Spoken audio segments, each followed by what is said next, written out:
Alors on va ce soir un petit peu évidemment ne pas omettre de parler de la fête de Tu Bishvat. Et plus que ça va être un petit peu le point central de notre intervention par rapport au concept de jouissance. On va dans un premier plan essayer de voir dans quelle mesure c'est une fête tout à fait originale, Tu Bishvat. À part donc tous ces fruits qu'on a pu manger, il faut comprendre d'où vient cette fête. Une fois qu'on aura défini cette fête, on essaiera de réfléchir un petit peu à la façon dont la Torah traite tous les délices qui proviennent de la nature, aussi bien au niveau de la dégustation de la nature et de l'observation de la nature. Et dans un troisième plan, qui sera certainement le plan le plus important, on va réfléchir de façon plus générale au concept de la jouissance, au concept du plaisir dans la Torah.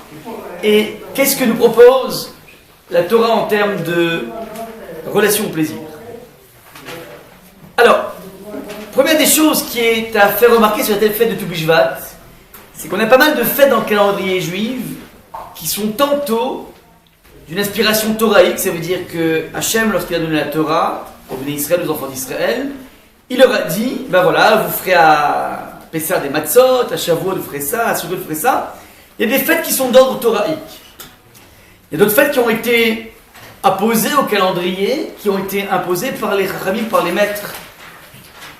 maîtres des générations. La fête par exemple de Hanouka, la fête de Purim, sont des choses qui ont été imposées par les maîtres de la génération, qui ont décidé qu'en fait voilà, l'épisode de Purim mérite d'être concocté dans une Megillah et transmis aux générations. Et donc nous, chaque année, on a deux lectures de la Megillah, les hommes et les femmes, parce qu'en fait il est essentiel pour la suite des générations de s'inscrire dans cette histoire. Ce qui est intéressant dans la fête de Tu Bishvat, c'est ni mentionné dans la Torah, ni mentionné chez les Chachamim. C'est quelque chose qui est une émanation directe du peuple. C'est le peuple qui a décidé de marquer le coup, de festoyer, et donc, par voie de conséquence, étant donné que tout le monde s'est mis à faire la fiesta, c'est devenu une fête nationale, une fête donc qui est inscrite dans le calendrier, mais c'est quelque chose qui a jailli à partir du peuple. On va essayer d'expliquer pourquoi. Première des choses qu'il faut savoir au niveau du calendrier, Tu Bishvat vient du 15, c'est le 15 Shvatou, c'est Tet Vav, ça veut dire 15 de Shvat. Le 15 Shvat est la date au niveau toraïque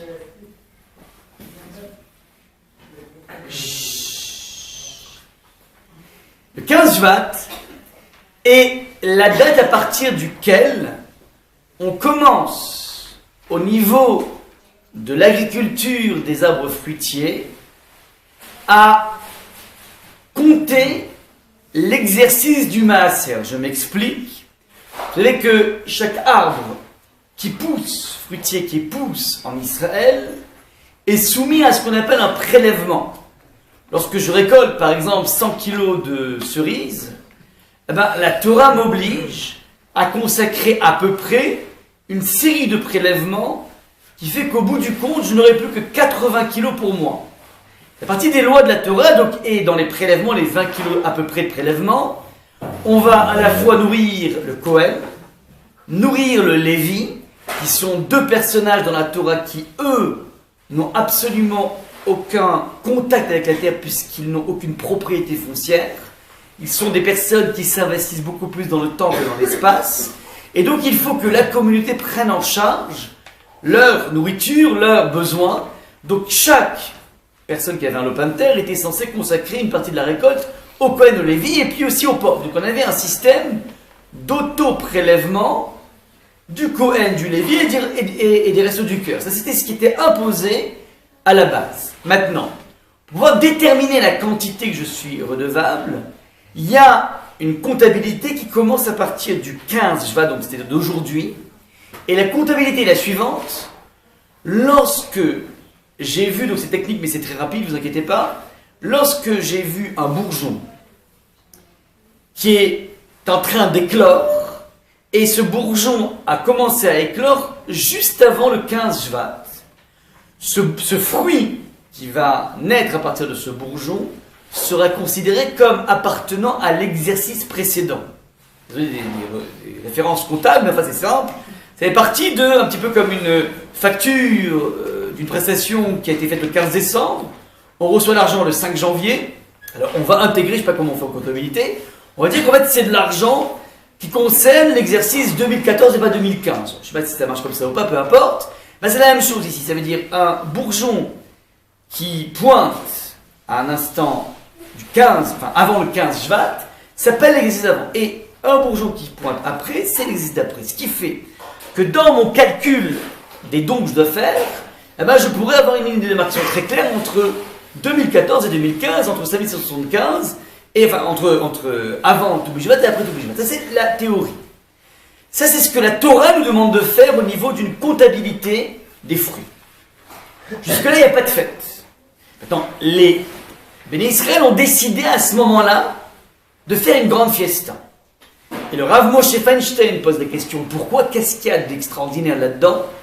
Sachant qu'il existe plusieurs Rosh Hashanah dans l'année, je m'explique. Il y a un Rosh Hashanah le jour de Nissan, le Rosh Chodesh Nissan, qui concerne le Rosh Hashanah pour pouvoir déterminer les années d'un roi. Imaginez qu'un roi est devenu roi le 1er Adar, c'est un mois avant Nissan. Eh ben, lorsqu'il arrive au 1er Nissan, il est déjà dans sa deuxième année. C'est-à-dire que comme il est arrivé à la fin d'une année, il a mangé un premier mois d'une année, donc qui s'appelle première année de règne. La deuxième année de règne commence un mois après. C'est bizarre, mais enfin, il y a une sorte de nomenclature pour pouvoir déterminer les années d'un roi. Pareil, Rosh Chodesh Tishri, Rosh Hashanah, ça va être le moment où on va déterminer les années.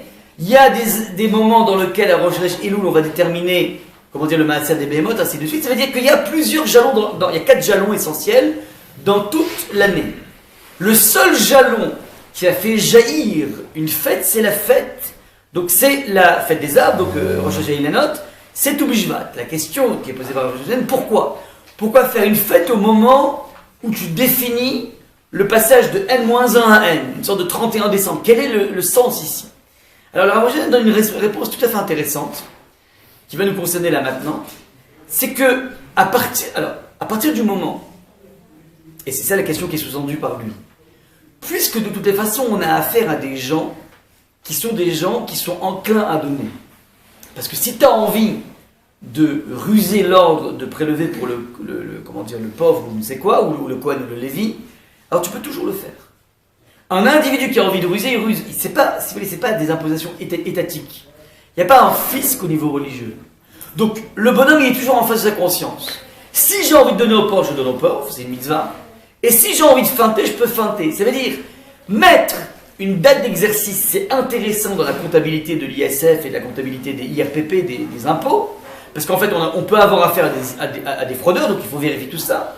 Mais puisqu'on est dans un monde de religieux, a priori on comprend pas très bien quelle est la nécessité de mettre une norme. Ça, c'est la question essentielle à poser. Le Rav Moshe vient de répondre de la façon suivante.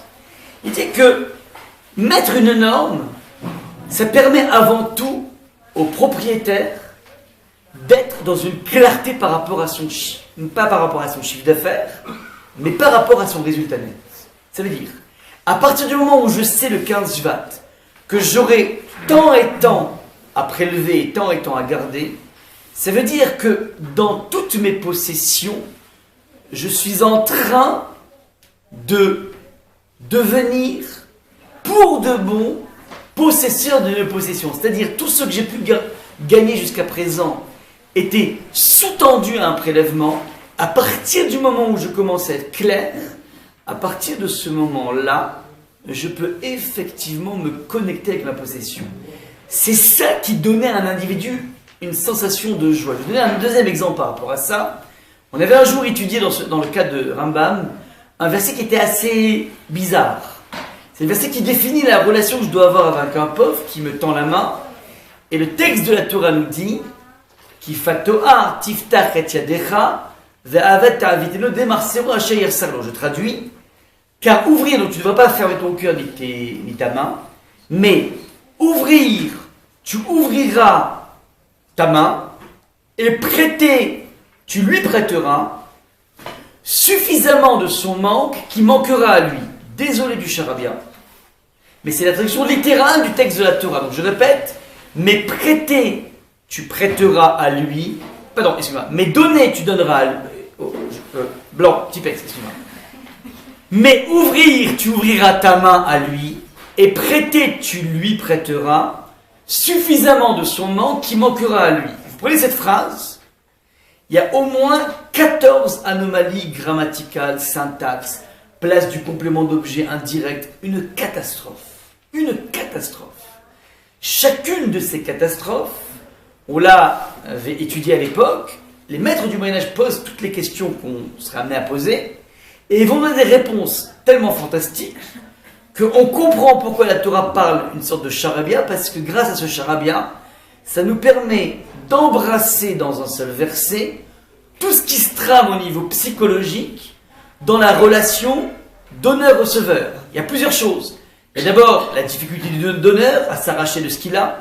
Il y a ensuite la dignité du receveur qui finalement va un petit peu bafouer dans sa dignité puisque finalement il est en train, en demandant, de créer une relation de riche à pauvre.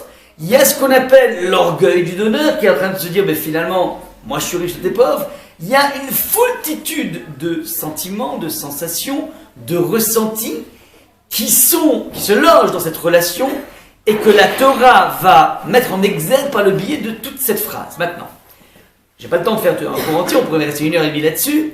On s'est arrêté sur un point la dernière fois, c'était le suivant, c'est que la fin du verset suivant est prêté, tu lui prêteras suffisamment de son manque qui manquera à lui. On a posé la question, je ne comprends pas. On ne parle que de la relation pauvre et riche. On parle du riche qui a analysé le problème du pauvre et qui va cibler exactement ce qu'il lui faut. Il peut s'agir de l'argent, mais il peut s'agir aussi d'un carnet d'adresse. Il peut s'agir aussi d'une heure à parler avec lui pour lui donner un petit peu plus d'optimisme. C'est pas forcément de l'argent, c'est pas forcément un pauvre, c'est un pauvre en sentiment. Il est en plein blues, en plein spleen.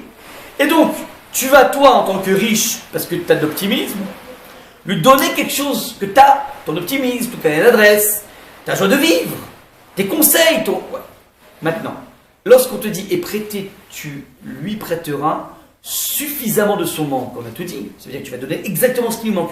Pourquoi le verset continue en disant « qui manquera à lui » On ne parlait que de ça. Vous comprenez que c'est redondant ou pas? C'est bizarre comme phrase. Suffisamment de son manque qui manquera à lui. C'est trop. Alors, il y a un commentateur du Moyen-Âge qui dit un truc exceptionnel, qui dit ce suivant. Il faut lire la phrase en mettant des virgules, on peut le faire dans la Torah. Et la phrase se lit de la façon suivante. Et prêter, tu lui prêteras suffisamment de son manque, car son manque est à lui. Dei Marcero, Hacheyersar, lo. Suffisamment de son manque, car son manque est à lui. Ça veut dire quoi son manque est à lui? Ça veut dire, toi tu crois en tant que riche, en conseil, en carnet d'adresse, en argent, en plein de choses.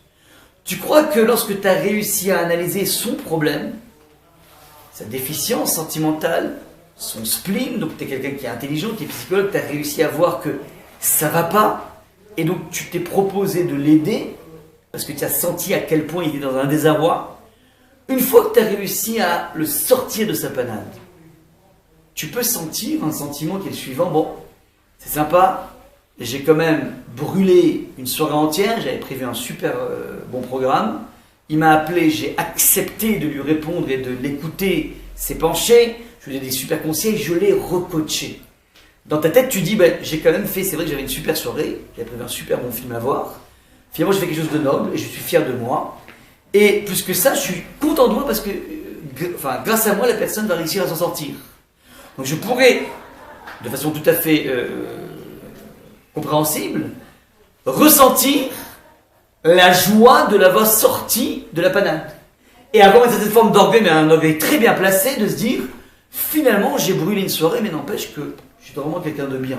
Ouais.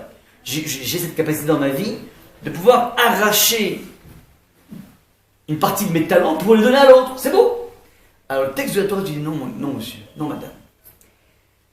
Car sache une chose, lorsque tu auras réussi à le sortir de la panade, tout ce que tu as mis en branle pour le sortir, ton carnet d'adresse, ton optimisme, ton argent, tout ce que tu veux, sache une chose, c'est que tout ça ce que tu as donné ne t'a jamais appartenu.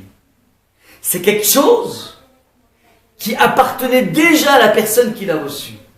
Elle n'était chez toi que je rendais. Donc, ce que tu crois être ta possession, ton résultat net, ton optimisme, ton carnet d'adresse, sache une chose, c'est qu'en fait, tout ne t'appartient pas. Il y a une partie de ce que tu reçois qui est déjà consacrée à quelqu'un d'autre. Et la Torah te demande de fonctionner de la façon suivante, démarcero asher asalo, exactement ce dont il a besoin, car ce dont il a besoin exactement ne t'a jamais appartenu, lui a toujours appartenu. Il n'attendait juste que le déclenchement du passage de son lieu de dépôt qui est chez toi vers lui-même. Ça veut dire qu'il y a une relation à la possession qui est une relation extrêmement saine.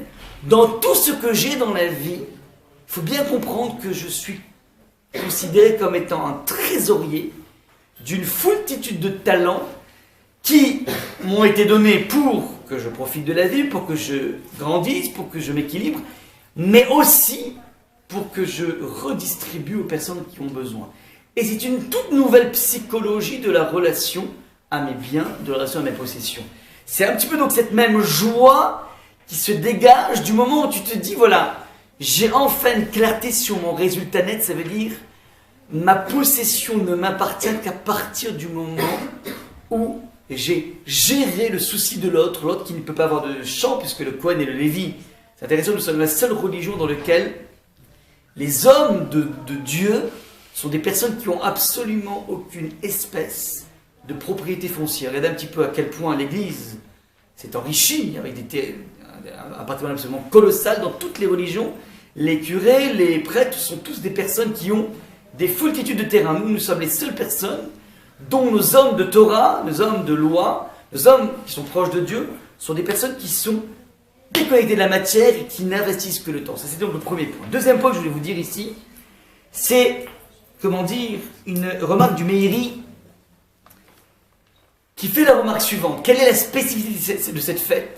C'est que le 15 Shvat est considéré comme un renouvellement de la nature dans la mesure où, d'après nos maîtres, à partir du 15 Shvat, puisqu'on est arrivé à la moitié de l'hiver, on est donc, et le mois de Tevet, mois d'hiver, un mois, on est au 15, donc on est un mois et demi, l'hiver durant 3 mois, on est exactement le 15 Shvat, au point de renouvellement qui nous fait passer d'une congélation du premier mois et demi vers un début de réchauffement. Les maîtres disent qu'en fait c'est le moment où la sève recommence à irriguer tous les canaux à l'intérieur d'un arbre. Et ça c'est un point de joie, un point qui s'appelle c'est un point qui suscite une joie. Pourquoi une joie? Pourquoi une joie pour quelque chose qui est totalement invisible? Alors le Meiri explique la chose suivante, parce que fondamentalement, la Torah est en permanence focalisée sur le monde de l'invisible. Et oui, effectivement, sur quelque chose qui est totalement invisible, c'est absolument pas le déploiement de toutes les fleurs. Au niveau du printemps, le 21 mars, on va voir déjà des amandiers qui sont en fleurs. C'est pas le moment de la récolte, c'est le point dans lequel, où d'un point de vue invisible, tu vois rien, se cache finalement un renouvellement. Il y a une idée tout à fait géniale qui est ici, ça veut dire que dans la vie, tu peux vivre un hiver. Tu peux vivre dans des moments extrêmement sombres. Tu peux vivre dans un monde dans lequel tu sens qu'il n'y a pas de rayon de soleil. Mais si tu creuses à l'intérieur de toi, tu vas peut-être voir que existe à l'intérieur de toi une pêche, existe à l'intérieur de toi une sève qui ne demande qu'une seule chose, c'est de pouvoir jaillir. C'est une façon extrêmement optimiste d'envisager les choses. C'est la première idée par rapport au monde de l'invisible. Deuxième idée, vous savez à quel point la Torah se soucie du monde invisible. Rabbeinu Yonah, que je cite très souvent, il faut l'apprendre par cœur sur Rabbeinu Yonah, un maître du XIIe siècle, fait la remarque suivante. Très souvent, nous, on pense que un fossé nous sépare d'une personne. Si nous, par exemple, on est Shomer Shabbat, on fait attention à Shabbat, alors, un fossé nous sépare par rapport à un bonhomme ou une bonne femme qui ne respecterait pas Yom Kippour, qui le jour de Kippour se mettrait à aller au McDo en train de manger le jour de Kippour. On dit, bon voilà, entre lui et moi, ben alors, c'est le ciel et la terre. Ouais, aucun rapport, comme on dit. Ça, c'est ce qu'on pense. Et effectivement, apparemment, on est à des années-lumière de la personne. Sauf que le Rabbi Yonah dit la chose suivante. Entre une personne pratiquante et une personne pas pratiquante, on pense que l'échelle est comme ça. Ouais, donc on est vraiment très loin l'un de l'autre. Et si on cherchait la comparaison entre deux personnes pratiquantes au même niveau, deux personnes Shomer Shabbat, qui font attention à la cache-route, qui font attention à plein de choses, alors on se dit, eux, leur différence au niveau spirituel, si on pouvait mettre une note, on ne peut pas en mettre, on n'est pas les flics du bon Dieu, mais si on devait mettre une note, eh ben on dirait, ils se tiennent au coude à coude. Bon, à quelque chose près, on est blanc bonnet, bonnet blanc. Eh ben le Rabbi Yonah nous dévoile un truc incroyable, il dit absolument pas. Plus tu rentres dans le monde de la pratique, donc de personnes qui pratiquent la Torah, plus la différence entre les deux personnes va être exponentielle. Ça veut dire, la différence entre deux personnes, un qui respecte Shabbat, l'autre qui fume à Kippour, elle est comme ça. Et c'est un bon nécessaire à faire dans la vie. Mais dès que tu rentres dans le domaine de la pratique, tout va se jouer dans la dimension mentaliste. C'est-à-dire, tout ce qui se trame à l'intérieur de ta tête. Illustration. Je fais ma tfila, je fais ma Hamida, et en même temps que ma Hamida, je suis en même temps à la Bourse de Paris, à celle de Tokyo, sur mon terrain de tennis, et en train de réfléchir à mon solde négatif à la banque. Au même moment, ouais, comme ça nous arrive très souvent. Je parle pas du solde. Je parle de... Et à côté de moi, un ami qui pratique exactement au même niveau que moi la Torah, et lui fait un effort colossal qui lui permet de ressentir quelque chose, pas forcément qu'Hachem lui répond, mais en tout cas il a senti quelque chose de spirituel dans sa Hamida. Donc on a dit les mêmes mots, on est assis côte à côte dans le même endroit de croissance spirituelle. Eh bien nous dit le Rabbi Yonah, celui qui pense à Honolulu, il est à des années-lumière de celui qui est investi. Ça veut dire que plus tu pénètres dans un monde qui est invisible, parce que personne ne saura ce qui s'est passé. J'ai beau me dandiner et avoir l'air religieux, il est possible que je sois totalement à Honolulu au même moment. Donc les deux personnes se dandinent de la même façon. Extérieurement, c'est la même photo. Intérieurement, des univers spirituels les séparent. Tout ce monde de l'invisible est un monde qui a des effets exponentiels. Je donne d'autres exemples de monde invisible. Comme disait Saint-Ex, ouais, l'essentiel est invisible pour les yeux. Ouais, cette parole, elle est vraiment très forte, parce que tout ce qui se trame au niveau, par exemple, des sentiments. On va lire Shabbat, les 10 commandements. Vous voyez le dernier des commandements, tout en bas à gauche, c'est l'otachmod. Tu n'as pas le droit de convoiter. C'est quoi convoiter? C'est voir ton copain, ta copine. Vous étiez assis tous les deux sur les mêmes bancs d'une classe, vous avez fait la même école, vous avez fait les mêmes études, vous êtes objectivement plus fort que lui ou qu'elle, et manque de peau. Il ou elle cartonne plus que nous. Oh, quelle rage! C'est injuste. Je suis plus fort, je suis plus forte, et je vois que finalement, ça paye plus pour lui. J'ai l'impression qu'il y a peut-être un bug là-haut dans la distribution des brachot. J'ai l'impression. Ouais. Ce sentiment en question sont des sentiments qui sont tout simplement interdits par la Torah, et pas par un parti exotique de la Torah. Par le 10e des commandements. On oublie ça. Et on veut bien entendre, pas d'adultère, pas de vol, pas de kidnapping.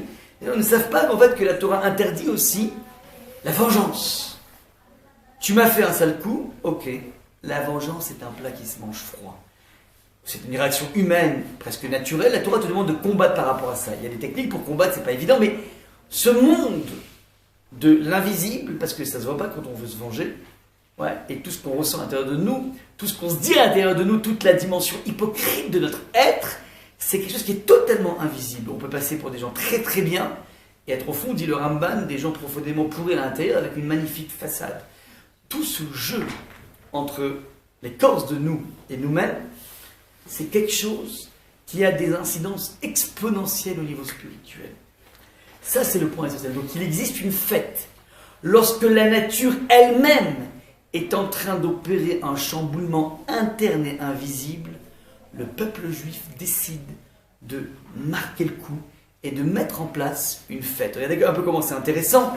Dans tout ce qu'on mange, d'ailleurs, on se rend compte que l'organisme fait un tri naturel pour extraire le substrat, pour prendre ce qu'on appelle le nutriment de ce qu'on mange et fait rejeter par toutes les voies que l'on connaît tout le reste. Ça veut dire que fondamentalement, il existe en permanence dans la vie une notion de filtre à l'intérieur de nous qui se trouve au niveau physique mais qui peut se placer aussi sur le plan, comment dire, de la réflexion, au plan de nos pensées. On a cette faculté permanente de pouvoir grandir, construire dans un monde totalement invisible. Ça, c'est donc pour le premier point au niveau de d'où vient la fête de Toukou. Donc on comprend ici à quel point il s'agit d'une fête extrêmement juive qui a été donc initiée de façon spontanée par le peuple et qui va donc faire force de loi, puisque plus lorsqu'un peuple décide de façon unanime de vivre un événement spirituel comme cela, alors évidemment l'histoire suit et au niveau de la codification halakhique, on va épouser le mouvement du peuple. Deuxième point,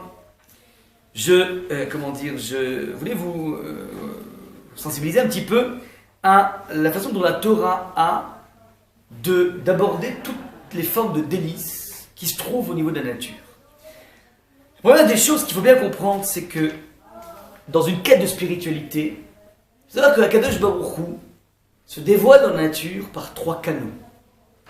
Le canal le plus classique, c'est la révélation au Sinaï. Au Sinaï, Hachem est venu nous donner une sorte de code idéologique, un code de vie, qui s'appelle la Torah. Nous avons cette Torah, nous avons la Torah orale qui a été donnée en même temps que la Torah écrite, et donc nous pouvons, en se connectant avec un texte de Torah en permanence, essayer de se confronter avec l'expression verbale de Dieu. Ça, c'est, si vous voulez, la voie la plus royale pour être au contact de la spiritualité. Ouais, on a cette chance extraordinaire d'avoir une Torah qui est infinie, d'avoir un Talmud qui est infini, d'avoir une possibilité, quel que soit notre âge, quel que soit notre degré de religion, de pouvoir se confronter au texte et de voir dans quelle mesure, quand tu travailles de façon sérieuse, tu te poses des bonnes questions, tu as cette faculté de porter un regard vierge sur les choses, alors tu peux voir à quel point il y a quelque chose qui te percute, qui est percutant et qui te percute en permanence. Ça, c'est, si vous voulez, le contact avec le monde spirituel qui est une donnée classique du peuple juif et qui permet au peuple juif et qui nous a permis à travers les siècles de toujours garder un contact avec Hachem. Premier point. Deuxième canal d'expression d'Hachem, c'est l'histoire. Lorsque tu regardes l'histoire des peuples, pas que le peuple juif, mais aussi des peuples, alors petit à petit, tu peux déceler une sorte d'interférence permanente d'Hachem sans qu'elle soit trop criarde. Tu vois par exemple que le fait qu'il existe encore un peuple juif à travers le monde, alors qu'il y en a eu sans arrêt des gens qui ont voulu le détruire, c'est une des façons de s'émouvoir, comme des goïms l'ont fait, des non-juifs l'ont fait, de s'émouvoir devant l'interférence permanente d'Hachem, alors qu'il n'a pas l'air de le faire de façon criarde. Ça, c'est donc une des façons de voir l'histoire. Tu peux regarder l'histoire de l'économie, tu peux voir beaucoup de choses, et tu peux sentir qu'il y a comme une sorte de mouvement qui est initié par une puissance qui dépasse l'histoire et qui oriente le monde vers quelque chose. Donc ça, c'est une deuxième canal possible. Et un troisième canal qui a été un petit peu l'apanage des personnes qui n'avaient pas de contact avec la Torah, c'est l'observation de la nature. C'est comme ça que Avraham Avinu a pu bâtir une véritable foi en Dieu alors qu'il venait d'un monde qui était complètement déconnecté de la croyance en Dieu, puisque ça, son père était idolâtre, il était marchand d'idoles. Abraham a réussi à faire jaillir en lui cette étincelle de foi que par le biais de l'observation de la nature. Je vous ai amené ici un exemple qui s'appelle la pomme, aucune référence à Steve Jobs, ne vous inquiétez pas. Lorsqu'on observe une pomme, pour les personnes, malheureusement nous qui habitons à Paris, on n'a que pas assez d'occasion de s'arrêter, de regarder un paysage naturel. Mais celui qui fait ça, il peut faire des gains en spiritualité colossaux. Regardez la pomme. À quel point il y a quelque chose d'incroyable dans la pomme. Lorsque vous regardez d'abord la peau de la pomme, il y a quelque chose d'incroyable. Cette peau, qui a été mise en place dans le programme génétique de la pomme, c'est une peau qui a énormément de fonctions. La première des fonctions, c'est que cette peau incorpore en elle une sorte d'huile qui permet une protection intégrale de la pomme. C'est comme si Akadosh Baruch Hu avait placé dans chacune des pommes une sorte de papier cellophane de façon à la protéger de tous les intempéries. des bizarreries qui est assez incroyable. Et ceci, dans n'importe quel programme biologique de la pomme, il y a incorporé ce principe du papier cellophane. C'est pas tout. Elle a un kawaii, cette pomme, mais ce kawaii, ce qui est incroyable, c'est qu'il a une gamme de couleurs qui va évoluer en fonction de la maturité du fruit, qui te permet, toi, observateur, goûteur, de pouvoir jauger l'état de maturité du fruit. C'est pas suffisant. Cette même enveloppe, ce kawaii en question, non seulement il change de couleur au fur et à mesure du temps, mais en plus, il est parfumé. Il y a une odeur qui est dégagée par la pomme, mais c'est colossal. Quand tu réfléchis, imaginons qu'on voudrait créer une pomme complexe. Tu crées une protection qui va changer de couleur, qui va changer d'odeur, c'est colossal. C'est pas suffisant. Si vous prenez une pomme, tout à l'heure on a coupé les kiwis et les pommes, prenez votre couteau, il est humecté. Il y a des gouttes qui sortent. Pour une orange, pour une pomme. Pourquoi? Parce qu'en fait la pomme, c'est du liquide et du solide. Mais ce qui est incroyable, c'est qu'il n'y a rien qui fuit. Il y a des orifices pourtant, au niveau de la tige, mais il n'y a rien. Il y a énormément d'eau, si vous écrasez une pomme, il y a énormément d'eau, et elle est complètement contenue. Quand tu réfléchis un tout petit peu, tu te dis, mais c'est pas possible. C'est merveilleux. Vous savez qu'il y a il y a énormément de médecins laïcs, totalement laïcs, qui sont venus à croire en Dieu, ne serait-ce qu'en observant un accouchement. Il y a une telle cavalcade d'imbrication complètement incroyable, avec des points d'interrogation jusqu'à aujourd'hui des gynécos. Pourquoi? Un des exemples que je donne très souvent, c'est que lorsque le bébé se présente bien, c'est-à-dire par voix basse, avec la tête en bas, lorsqu'on regarde la forme géométrique de la tête de l'enfant, si elle se présentait sans vriller, ça ferait forcément une déchirure au niveau de la sortie. Mais personne n'arrive encore à comprendre pourquoi, exactement au moment où il y a une nécessité d'expulsion, il y a une hormone qui est sécrétée qui fait que l'enfant fait une vrille de 45 degrés, qui lui permet de se présenter selon la forme de l'orifice vers lequel il va sortir.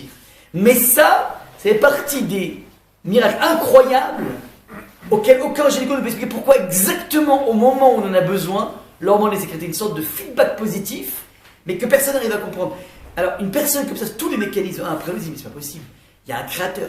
Ça c'est un des billets essentiels qui peut amener un individu à observer, et à se prendre conscience et faire des gains de spiritualité. Je vous donne toujours cet exemple d'un des élèves du Chazon-Ish, les plus grands élèves du Chazon-Ish, qui s'appelait Rav Gad Nadel, qui disait que, un jour il est allé marier un enfant à New York, un élève à New York.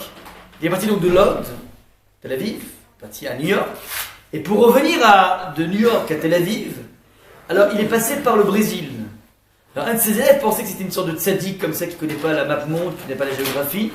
Il a dit mais enfin rabbin, monsieur le rabbin, vous savez que pour partir de New York vers Tel Aviv, il y a un trajet direct, il n'y a pas besoin de faire une boucle vers l'Amérique du Sud. Alors le rabbin a souri en disant tu crois que je ne connais pas la géographie? Et il dit t'as rien compris. Je fais une escale à Sao Paulo, pas pour aller voir les magnifiques buildings, mais je veux là-bas louer un planeur. Et je veux tout simplement surplomber la forêt amazonienne. Il dit pourquoi? Il dit parce que tant que je n'ai pas vu, c'est une forêt qui est aussi grande que la France. Et tant que je n'ai pas vu cette forêt amazonienne, il me manque une exception de la grandeur de Dieu. Rav Gad Nadel, c'était l'élève du Chazon-Ish par excellence. Ça veut dire, je vais me nourrir du spectacle de la beauté de la nature qui va me permettre de prendre encore plus conscience à quel point Akadosh Baruch Hu, il est géant. Ça, c'est la démarche de ce qu'on appelle la Bechina, c'est-à-dire la faculté de regarder autour de soi la splendeur de la créature. J'en ai ici, deux citations du Talmud. Talmud de Jérusalem et Talmud de Babylonie, qui viennent, si vous voulez, de façon extrêmement brutale, gommer tous les préjugés que l'on peut avoir au niveau des gens qui disent que finalement la Torah c'est de l'ascétisme. La Torah ne prône pas du tout le kiff. Et beaucoup de personnes, même des gens qui font tchouva, on rentre, si vous voulez, dans la Torah de façon presque ecclésiastique. Les gens se font une idée. J'ai très souvent des questions, par exemple, d'élèves qui viennent me voir en me disant voilà, j'ai eu un véritable kiff dans l'étude de la Torah, est-ce que ça va être en moins pour moi dans l'Olam Haba? Il y a une sorte de préjugé qui dit que dès que je kiffe dans la vie, il faut que je me mortifie par rapport à ça. Il faut en fin de compte que je m'excuse de kiffer. Et c'est quelque chose qui est de façon très forte enracinée. J'ai combien de fois des questions du genre, mais lorsque dans un couple, une femme ne peut pas avoir d'enfant, ou bien n'est pas en âge, enfin, disons qu'il y a des moments où il ne peut pas avoir, est-ce que l'union est permise? Sur quoi je réponds, mais il y a une évidence. Les gens ont l'impression que s'il n'y a pas un devoir, s'il n'y a pas une perspective autre que le plaisir, alors le plaisir est proscrit. Alors, je vais donner plusieurs références ici, qui viennent de façon très nette aller totalement à rebours de cette conception, je ne sais pas d'où elle vient, qui héritait certainement du milieu local, mais ça n'a absolument rien à voir avec le judaïsme. Je vais donner la première version, c'est la suivante. Rabbi Chizki a dit au nom de Rav, enseigne qu'un homme devra rendre des comptes de tout ce que son œil a vu et qu'il n'a pas dégusté. On aura à rendre des comptes sur toutes les goyaves, pas goyaves, qu'on a vu, de tous les fruits exotiques qui étaient en face de nous et qui n'ont pas été traduits par une expérience de kiff qui me permettrait de me nouer un peu plus avec la chaîne. Ouais. C'est-à-dire qu'il y a dans chaque expérience de kiff de la vie un tremplin vers le divin dont tu t'es volontairement coupé. Eh ben ça, tu auras des comptes à rendre par rapport à ça. Je donne une deuxième Gemara qui est complètement incroyable. Il y a une femme, la femme de Rav Nachman, qui était très intelligente, très rama comme ça. Elle posait beaucoup de questions, elle s'intéressait beaucoup à la Torah. Alors, elle est arrivée à la conclusion suivante, en fonction de ce que lui a dit son mari. Yata, donc je vous lis le texte, Yata dit à Rav Nachman, qu'étant donné qu'à chaque interdit biblique correspond une alternative pour accéder au plaisir équivalent. Donc il y a un principe qui est le suivant. La Torah a une pléthore d'interdits, par exemple, on n'a pas le droit de manger du sang, c'est pas la raison pour laquelle on sale la bête. Eh ben, c'est pas en fait que la Torah veut nous déconnecter du goût du sang. La preuve, c'est que en même temps que la Torah t'interdit de prendre le sang, et tu la sales ta bête, elle t'a autorisé la consommation du foie. Et le foie, tout le monde le sait, c'est finalement une poche de sang qui va se coaguler. Donc tu vois bien que le problème n'est pas le goût du sang, le problème est le sang. Il y a la nature du sang qui est gênante, et non pas le goût. Alors, deuxième chose, la Torah interdit le porc. Ouais, le porc, c'est interdit dans la Torah. Est-ce à dire que Hachem veut nous priver du goût du bacon? Dit-il, tu peux les trouver dans la cervelle du shibuta, c'est un poisson, exactement le goût du bacon. Et en veux-tu, en voilà, donc il y a toute une liste qui est exhaustive ici, je n'ai pas voulu donner tous les détails. Elle demande, donc puisqu'on a tous les équivalents, elle demande donc Yalta à son mari, mais imagine, j'ai envie de goûter le goût d'un steak au beurre. Et pas à la margarine, au beurre. Ouais. Comment je peux faire, puisque tu es en train de me dire que finalement tous les goûts sont permis? Réponse immédiate de Rav Nachman, il a appelé son boucher, il lui a dit, tu m'amènes immédiatement le pis de la vache. Le pis de la vache a un processus de cachérisation très spécial, mais au bout de la cachérisation, eh ben, tu auras toujours un goût à la fois de viande et à la fois de lait. Oui, parce qu'en fait, c'est par là que le lait sort, et donc il est encore imbibé du goût du lait, sans qu'il y ait le lait, et donc c'est de la viande avec du lait, donc tu veux goûter le viande et le lait, ben, tu peux le faire. Gemara extrêmement surprenante, qui vient mettre en exergue la chose suivante, que d'aucune façon, ce n'est jamais la chose qui ce n'est que la chose qui est interdite, mais absolument pas le goût des choses. Hachem ne veut absolument pas nous déconnecter du goût des choses. Mais un jour, le Chida, Michael Youssef David Azoulay, un maître du Maroc, à qui un des élèves a posé la question, vous savez que la manne qu'on mangeait pendant 40 ans dans le désert avait le goût de ce qu'on veut. Que tu regardais la manne, tu dis voilà, je me concentre, je veux des profiteroles au chocolat, mieux que tips. Et puis, tac, ça avait le goût des profiteroles. Steak frites. Demande un élève au Chida, si j'ai envie que la manne ait le goût du porc, possible ou pas? Réponse du Chida, à partir de cette Gemara justement, il dit aucun souci. Puisque la Torah n'interdit que la chose et non pas le goût de la chose, il n'y a aucun souci, et bien Israël pouvait avoir le goût du porc en se concentrant en mangeant la manne. Donc voilà un petit peu une mise au point, si vous voulez, pour expliquer à quel point la Torah ne fustige absolument pas le plaisir. Au contraire, le plaisir doit être une occasion ultime et inédite de célébrer la vie. Et c'est pour ça qu'Hachem a mis en place un plaisir. Petite parenthèse, d'ailleurs, c'est très intéressant. Vous verrez que les arbres fruitiers ne servent à rien dans la création. Parce que toutes les vitamines que procurent les kiwis et ainsi de suite sont des vitamines qu'on peut trouver ailleurs. Le fructose peut se trouver dans d'autres aliments dans la création. La seule chose, la seule raison d'être des fruits, c'est juste pour le luxe, c'est juste pour le kiff. Et lorsque, donc je répète, que Hachem fasse du blé, tu en as besoin pour faire du pain parce que c'est la consistance de la vie. Pas le goût de la vie, c'est la consistance de la vie, le pain. Mais le fruit, c'est le dessert. Le fruit, c'est le luxe maintenant. Ce qui est très intéressant, ce qu'Hachem a mis en place tout un univers de luxe, c'est révélateur qu'Hachem est intéressé à créer avec nous des relations, non pas de nécessité, mais des relations d'amour. Dans un couple, par exemple, on fait toujours une partition des tâches. Il y en a un qui fait le café, l'autre qui fait la vaisselle, l'autre qui fait... Ouais, chacun on fait les choses. C'est pas en accomplissant chacun ses tâches qu'on va créer des relations d'amour. On ne fait que faire avancer la maison, pas plus que ça. Les relations d'amour vont se mettre en place, on va sentir des marques d'amour, qu'à partir du moment où on fera dans le luxe. C'était pas obligé. J'envoie un SMS en disant je pense à toi, et elle n'est pas en plein examen, parce que l'examen c'est la moindre des choses d'envoyer un SMS pour dire je pense à toi, mais juste pour le kiff, pour le plaisir. Je pense à toi, une pensée, il pense à moi, elle pense à moi, ça fait du bien. C'est du luxe, c'est pas obligé, mais c'est ça qui fait toute la différence. Ouais.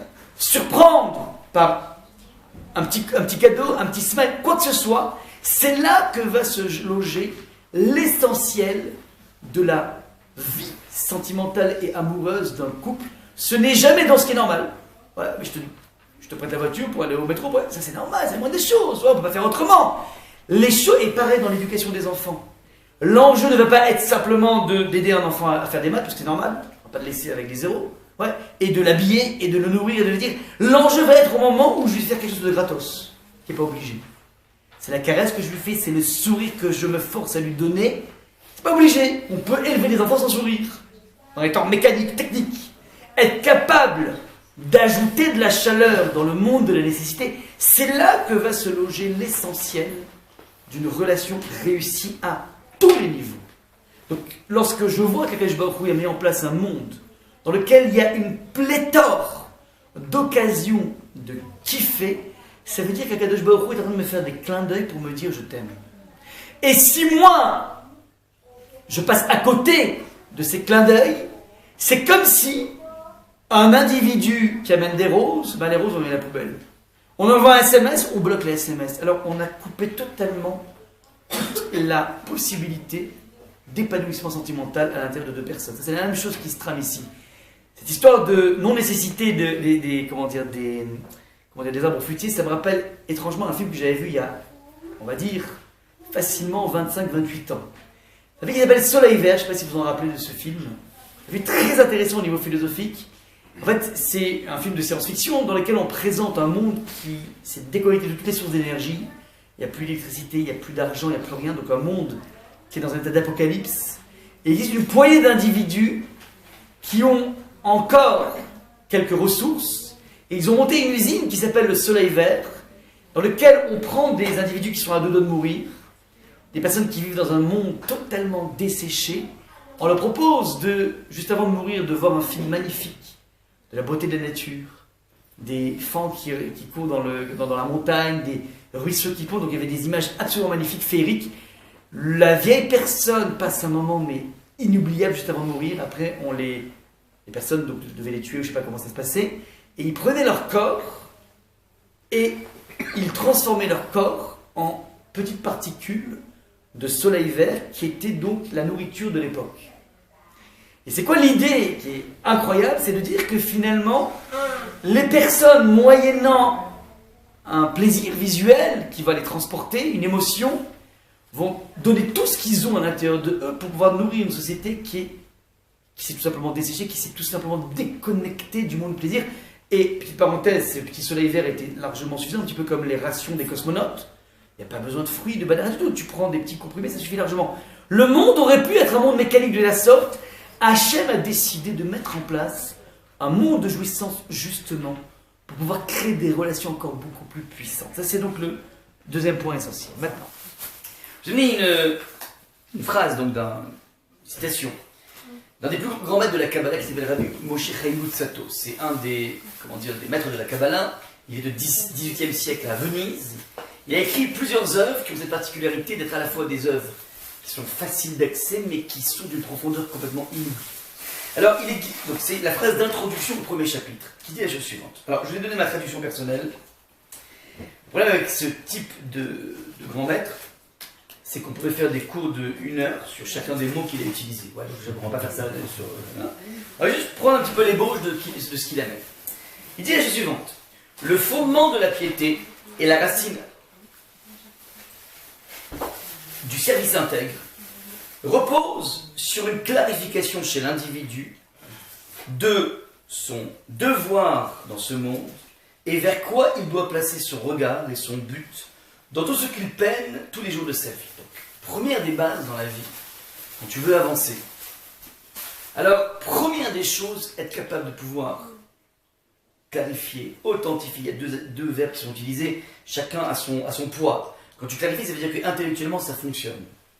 Authentifier, ça veut dire que c'est quelque chose, c'est une réalité qui va petit à petit devenir une réalité sentimentale. Donc, je ne vais pas trop rentrer dans la liste de texte, mais je suis sûr, c'est que là, je te dis la chose suivante, et vers quoi il doit placer son regard et son but dans tout ce qu'il peine tous les jours. C'est-à-dire toute cette vie, dans la labeur incessant, ça mène à quoi?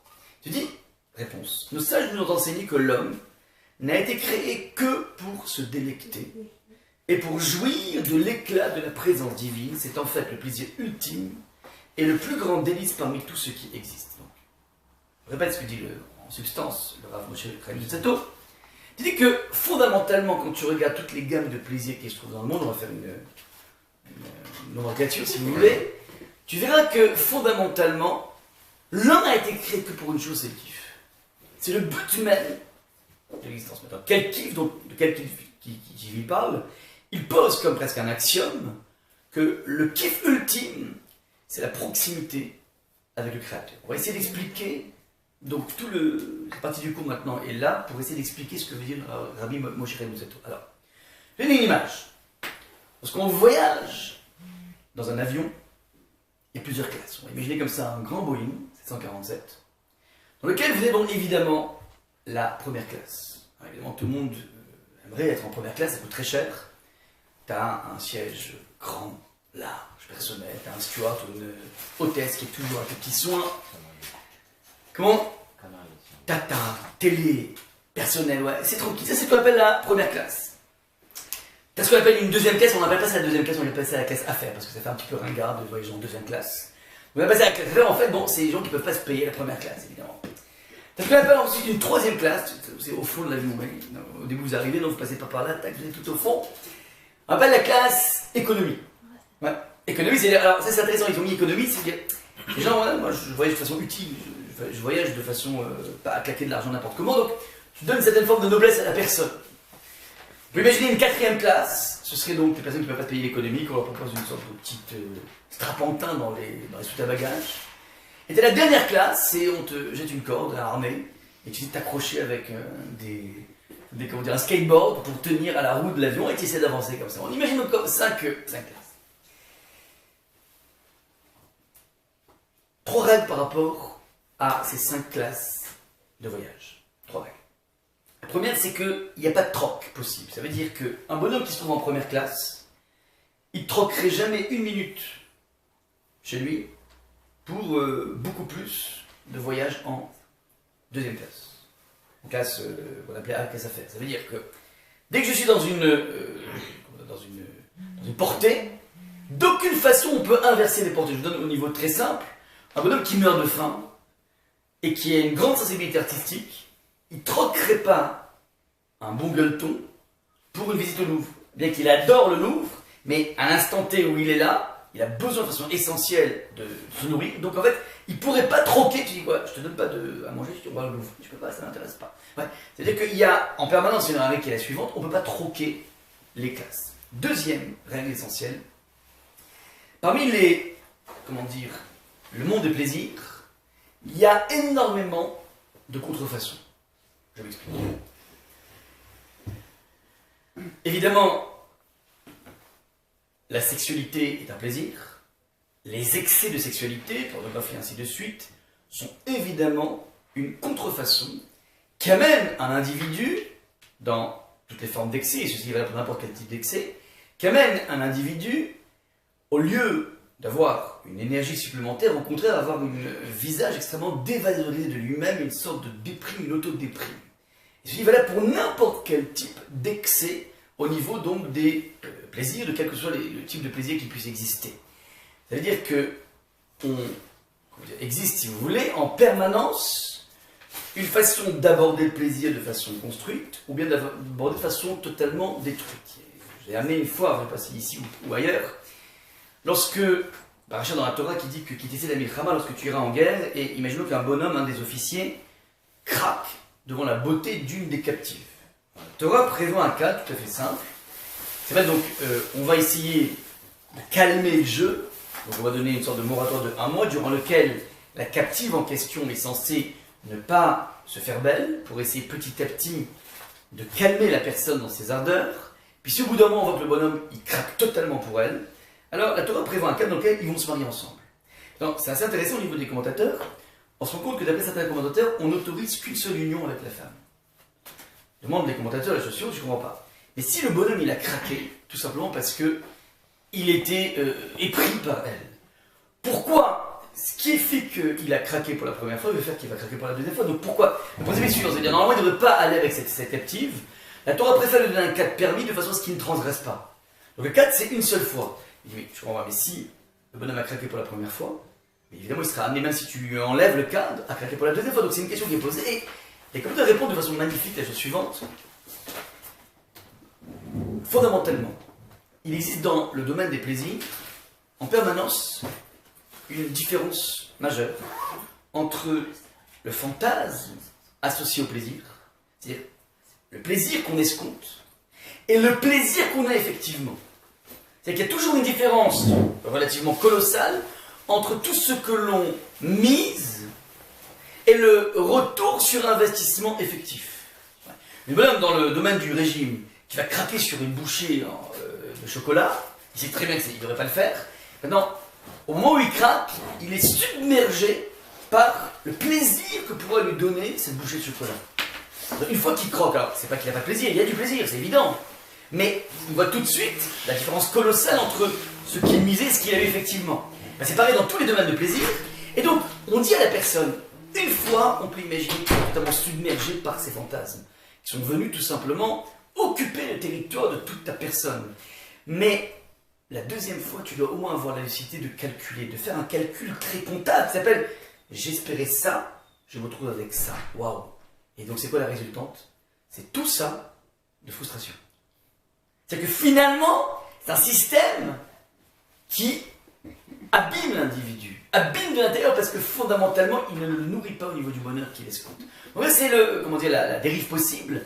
Donc on verra que systématiquement, il y a dans chacune des gammes de plaisir une dérive possible. Troisième, niveau, troisième règle par rapport à ça, c'est que beaucoup de gens confondent très souvent. Là, si je vous demandais par exemple maintenant quel est le contraire de la souffrance. Les gens qui souffrent au boulot, c'est fatigant, la vie est fatigante.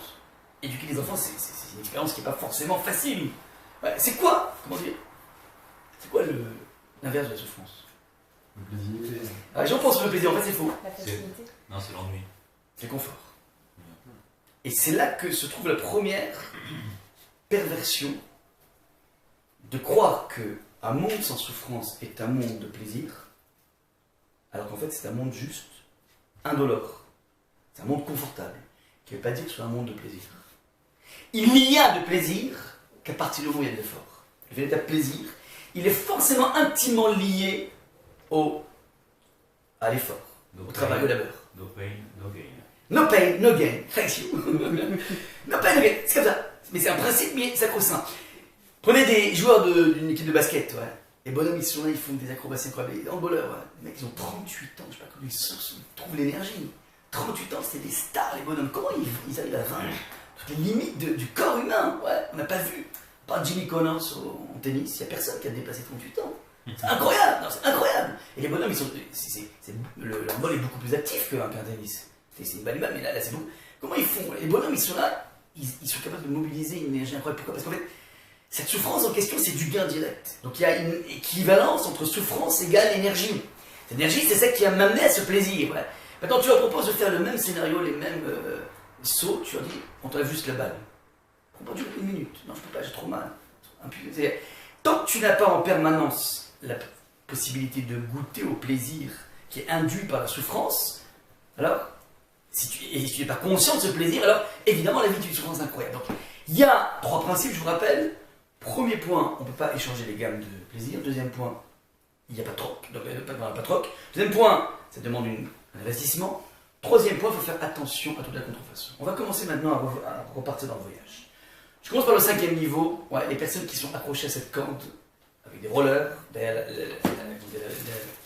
ça, c'est tout ce qu'on appelle les plaisirs d'ordre matériel. Tous les 5 sens sont stimulés.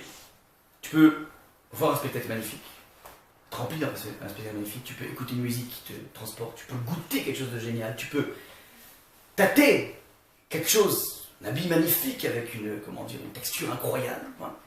On a donc toute une gamme incroyable de possibilités d'accéder au monde par le biais de la jouissance.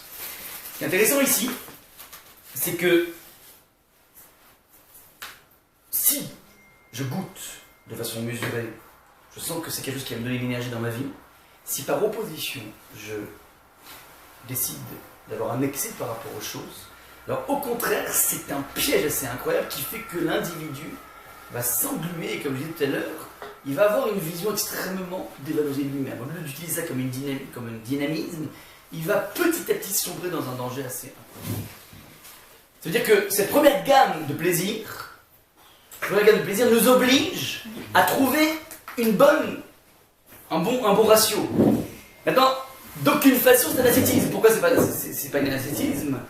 À mesure où on sait à quel point la Torah va magnifier l'importance de la Gdusha, de la sainteté, et un peu comment la Torah appelle le mariage des Kiddushin, qui veut dire Kadosh, et étant donné que Shabbat est le jour le plus saint du calendrier, alors c'est le jour où on préconise encore plus la relation entre un homme et une femme, tout simplement parce que c'est un des canaux qui amène à cette Gdusha. C'est-à-dire qu'il n'y a pas absolument aucun schisme entre le monde du plaisir ultime et le monde de la Gdusha. Au contraire, l'un alimente l'autre, à condition que ce soit fait évidemment dans les règles de l'art. Ça c'est un petit peu, il n'y a pas à assurer, je répète bien, ce monde est un monde qui nous est donné pour en profiter, et chaque fois que les autres profitent est une possibilité de pouvoir générer une énergie, mais si tu le fais de façon décousue, alors de cette façon tu vas tout simplement t'enliser dans cette image de toi extrêmement dévalorisée. Il y a quelque chose qui est beaucoup plus fort que tous ces plaisirs.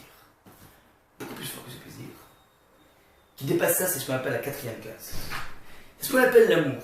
Qu'est-ce que j'appelle l'amour? C'est l'amour que l'on a d'appartenir à une famille, d'avoir une femme, un mari, des enfants. Je donne une preuve de cela.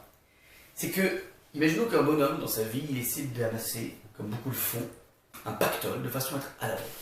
Imaginons M. Robert travaille de façon très très très dure dans sa vie, et il se dit, j'ai peut-être des chances un jour de pouvoir avoir un bon petit pactole de 10 millions d'euros. Et une fois que j'aurai 10 millions d'euros, je serai tranquille à l'abri. Tranquille, casé comme il faut. Mais donc que M. Robert a un copain qui s'appelle M. Rothschild. M. Rothschild va voir Robert et il dit, écoute Robert, toi tu trimes, t'as pas de week-end, t'as pas de vie. Tout ça pourquoi? Pour 10 millions d'euros, tu sais comment je te les file les 10 millions d'euros? Je te les file. Tu comprends pourquoi? Je te les file. Une chose, t'as 3 enfants, je veux en adopter un des 3. Mais attention, il va être dans du coton dans sa vie. Il aura les meilleurs profs de maths, les meilleurs styles, les meilleurs... Que bon, M. Robert? Même pas en rêve. Donc M. Robert prend d'un coup conscience que, ok, 10 millions d'euros, c'est une sacrée somme, c'est un sacré but dans l'existence, mais n'empêche que ça ne fait pas le poids avec mes enfants. Mince. Alors, d'un coup, Robert, j'ai dit, c'est incroyable ça. Pourtant, mes enfants,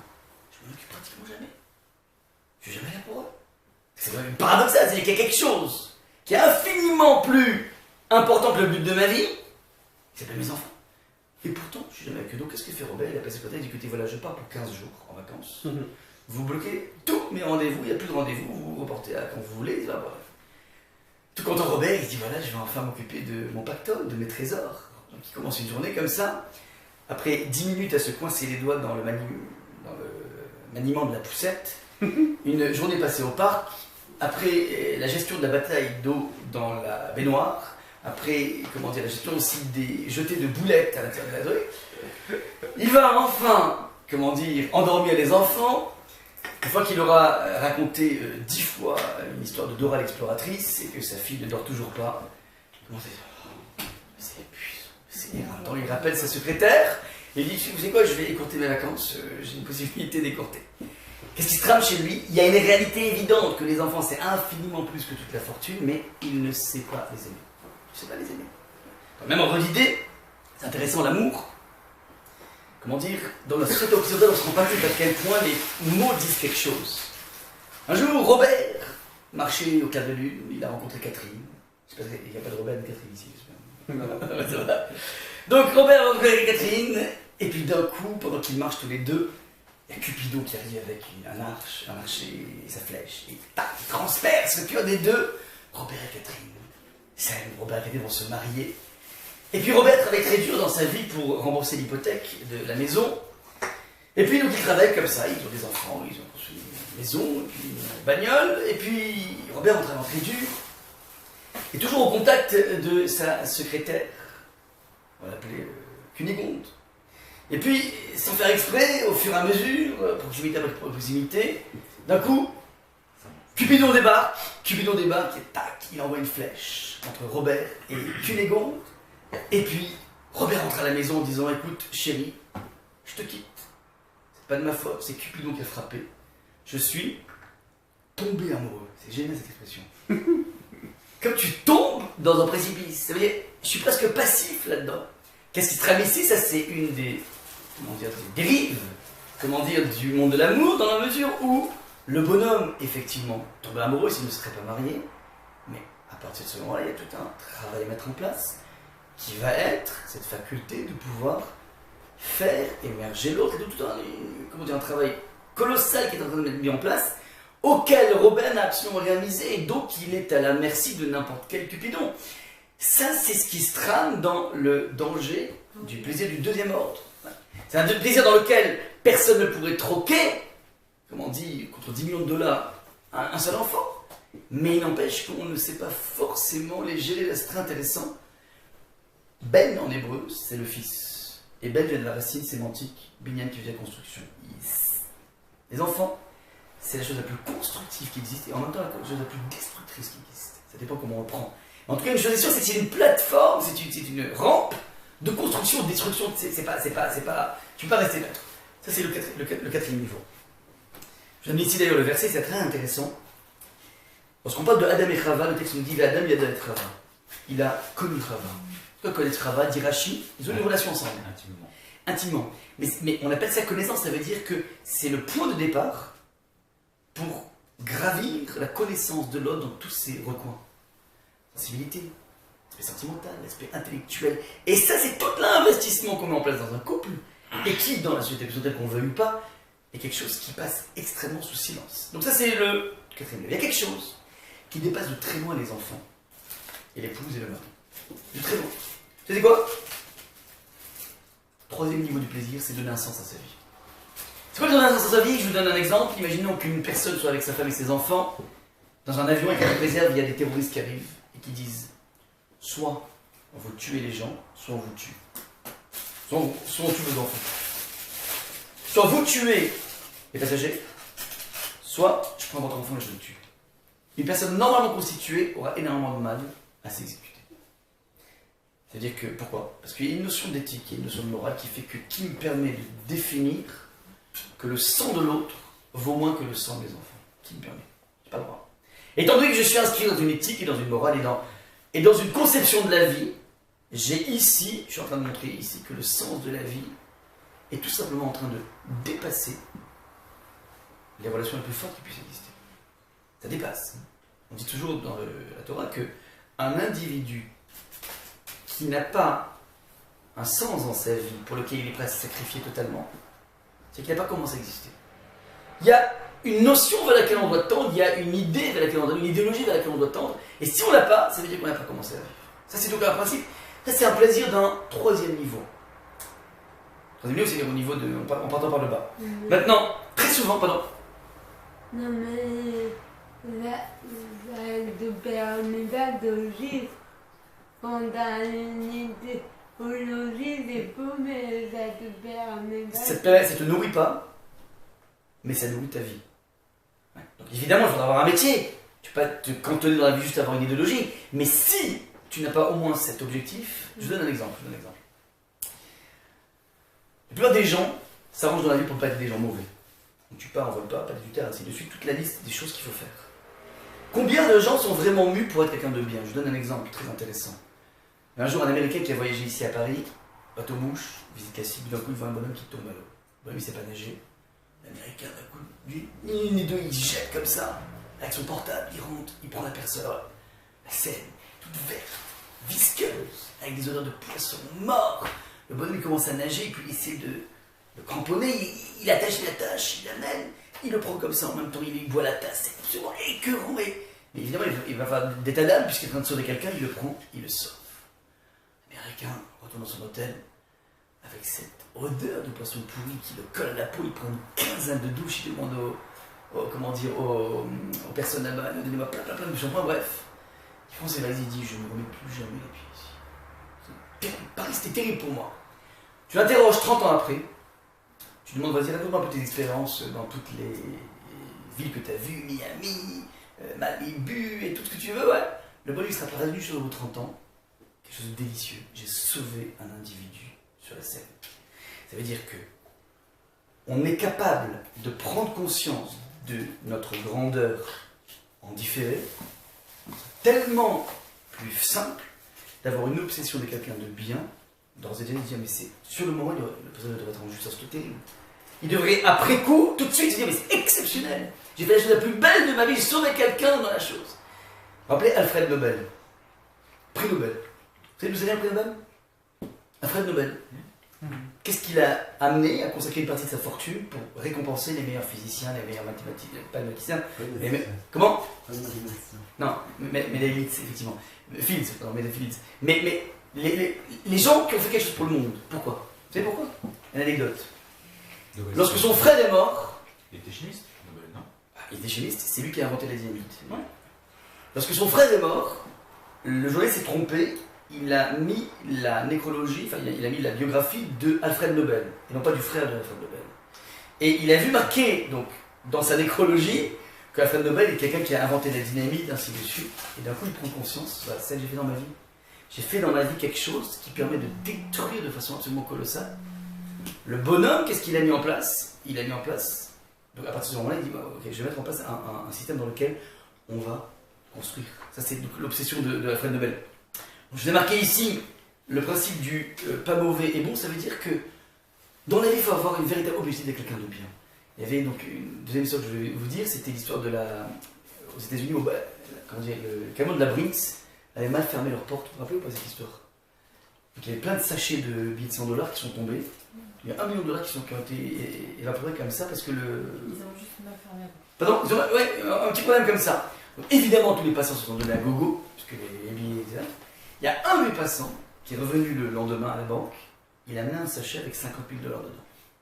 Les journalistes ont interviewé le père de cette personne. Le père a dit, mon fils est un abruti, c'est un vaurien. Un vaurien, mon fils. Il est capable d'avoir comme ça, sans qu'il y ait de traces, rien du tout, $50 000. C'est un vaurien. Et tous ses copains sont moqués de lui. Ça, c'est révélateur de quoi? Des gens qui peuvent avoir, si vous voulez, une écorce de quelqu'un de bien, mais fondamentalement se contentent juste maximum dans la vie de ne pas faire des choses mal, pas plus que ça. Cette personne a exprimé son humanité ultime en rendant les $50 000. C'est pas évident, encore une fois, à faire, mais le bonhomme, il peut se dire, voilà, dans la vie, je fais quelque chose de bien dans ma vie. Ouais, ça, je dis la falsification du niveau 3, c'est lorsqu'on nous donne un faux sens dans la vie. C'est quoi ta vie? Bah, j'ai intégré telle et telle école, j'ai tel et tel kilo euros, pas euros, mais euros. Ouais. Ça veut dire que, et qu'on le veuille ou pas, on rentre tous dans ce principe de la carte de visite qui est extrêmement dommageable. Jusque-là, c'est ce qu'on appelle le sens de la vie. C'est pas suffisant. Il y a un trop. Il y a quelque chose qui dépasse encore en termes de plaisir. Beaucoup plus que le sens de la vie. C'est tout simplement sentir que tu bâtis et tu construis quelque chose. Dans la négative, tous les plus grands dictateurs sont des personnes qui avaient tout ce qu'ils voulaient. Ils avaient le plaisir matériel qu'ils voulaient, ils avaient la famille qu'ils voulaient, l'enfant qu'ils voulaient. Ils avaient, ils donnaient une orientation, c'est-à-dire donner une orientation assez incroyable, une sorte de vision, mais ils vont utiliser leur charme, leur puissance, leur force pour détruire des millions d'individus. A l'inverse, on peut nous être dans une phase de construction, toute famille c'est une construction. Ça veut dire que c'est pas simplement être avec ses enfants et avec son épouse, mais être capable de pouvoir faire émerger l'autre avec ses différences, de sensibilité. Je vous ai marqué ici, un point assez essentiel lorsque le Nachash, le serpent, il a voulu séduire Chava. Quel va être l'argument ultime qu'il va donner pour qu'elle craque pour manger cette pomme? Enfin, je ne sais pas si c'est bon ou pas. L'idée est la suivante.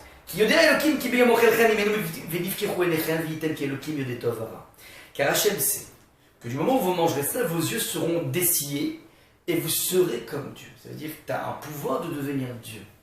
C'est quoi un pouvoir de devenir Dieu? C'est quoi être Dieu? Traduire Rachid Nadé, et vous serez comme Elohim, des créateurs de monde. Yotzre Olamot. Ça veut dire que le serpent, il a compris que ce qui fascine un individu dans les couches les plus profondes de sa personne, c'est sentir qu'il construit quelque chose pour l'éternité. C'est notre point commun avec Hachem. Construire une famille, bâtir un individu en face de nous, c'est finalement se mettre dans la posture des Kadosh Baruch Hu. Et c'est ça la chose, l'expérience la plus fascinante, qui dépasse depuis très loin, toutes les expériences charnelles, toutes les expériences de le fait d'avoir des compagnons autour de nous, ça dépasse de très loin le sens de la vie, c'est sentir que tu as créé quelque chose. C'est la toile de Picasso dans laquelle à chaque recoin se trouve l'essence même de Picasso. Ça, c'est le génie créateur. Ce génie créateur, c'est dans plein de gammes. Chaque individu a la possibilité de pouvoir de trouver sa gamme et essayer de créer quelque chose. Et tant qu'on n'a pas ça, tant qu'on ne sent pas de façon très forte, qu'on marque de façon indélébile notre vie, fondamentalement, on passe à côté du plaisir ultime. Ça, c'est le deuxième niveau. Et le premier niveau, ce qu'on a appelé la classe business, enfin, pas business, pardon, la classe top. Ouais. Un individu peut avoir tout ça, peut avoir tout construit. La dimension ultime, c'est sa faculté à se connecter plus qu'à l'éternité, à quelque chose d'infini dès maintenant. La relation avec Dieu, c'est une relation dans laquelle l'individu est en train de noyer sa finitude pour la mêler à quelque chose de fantastique, quelque chose d'extraordinaire, quelque chose qui est du domaine de l'infini. Tant qu'un individu ne côtoie pas la transcendance, il lui manque quelque chose dans la panoplie de ces 4 sources de plaisir.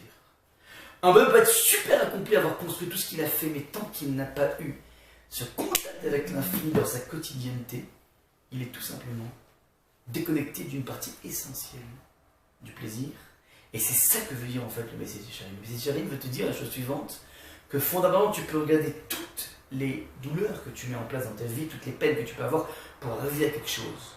Et réfléchis un tout petit peu, tu vas te rendre compte que en côtoyant Hachem, tu atteins à ce moment-là, en permanence, à chaque fois que tu le côtoies, tu atteins ici un sens absolument incroyable, plus qu'un sens incroyable à la vie, une jouissance de l'instant complètement incroyable. Et c'est pour ça qu'Hachem a mis en place le monde. Il a mis en place le monde et l'être humain, tout simplement pour qu'il arrive petit à petit à se déconnecter de toutes les formes d'illusions mensongères. L'illusion du plaisir charnel, l'illusion, qui est un pas important, mais lorsqu'il est dérivé, il n'est pas comme il faut, l'illusion de la compagnie, l'illusion, de l'idéologie, l'illusion de la créativité. La plupart des gens peuvent rentrer dans un monde de création, ou bien ils vont créer des choses qui sont peut-être tout simplement inutiles pour leur équilibre. Bon, alors évidemment, un ingénieur va créer des choses, certes, mais est-ce que c'est quelque chose qui va déterminer dans sa vie? Non, pas forcément.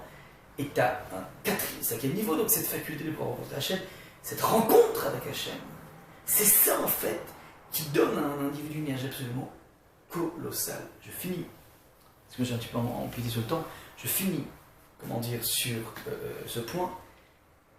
Comment un individu, comment dire, est capable de pouvoir côtoyer Akadosh Baruch Hu à partir du moment où il prend conscience que rien n'est, comment dire, donné gratuitement. C'est-à-dire Akadosh Baruch Hu nous donne de façon exceptionnelle tout ce qu'on a et la faculté de reconnaître que rien n'est de soi.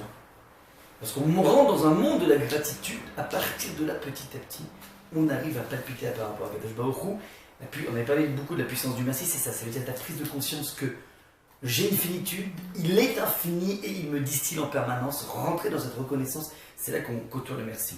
Que le Shabbat est le lieu de coexistence de ces 5 niveaux de plaisir. On avait dit plaisir culinaire, évidemment, tous les plaisirs charnels. Deuxième niveau, le deuxième plaisir, le fait d'être en famille, voilà, avec ses parents, avec ses enfants, avec son épouse, son mari, donc, qui a un plaisir qui ne pourrait pas être troqué par une essai de DAF, bien que les deux soient un grand plaisir. Troisième niveau, on commence à donner un sens, parce qu'on commence à réfléchir à la vie. Plus tu réfléchis à la vie, plus petit à petit tu commences à te mettre en place dans un monde de construction. C'est quoi la construction? C'est cette faculté de laisser émerger l'autre. Je dis que ce sont les phases de plus grande construction, c'est pendant le Shabbat, alors que c'est justement le jour où on t'a empêché la construction. C'est-à-dire, on a empêché que tu utilises ton génie créateur, de créativité, ailleurs que dans les relations humaines. Tu as un génie de créativité, tu as un génie en finance, tu es capable de faire des choses fantastiques, tu t'arrêtes à ce moment-là, parce que tout ce côté génial de toi, tu vas le mettre au service d'autre chose. De la construction véritablement de ta vie, 4e niveau, et enfin 5e niveau, tu vas côtoyer Hachem, 4 pilotes, c'est-à-dire que c'est de façon répétitive, c'est pas une fête dans l'année, comme Pessah, c'est de façon régulière que le Baruch Hu te connecte avec un nouveau sens par rapport à ces 5 gammes de plaisir. Un petit peu donc ce que je voulais bien insister par rapport à ça.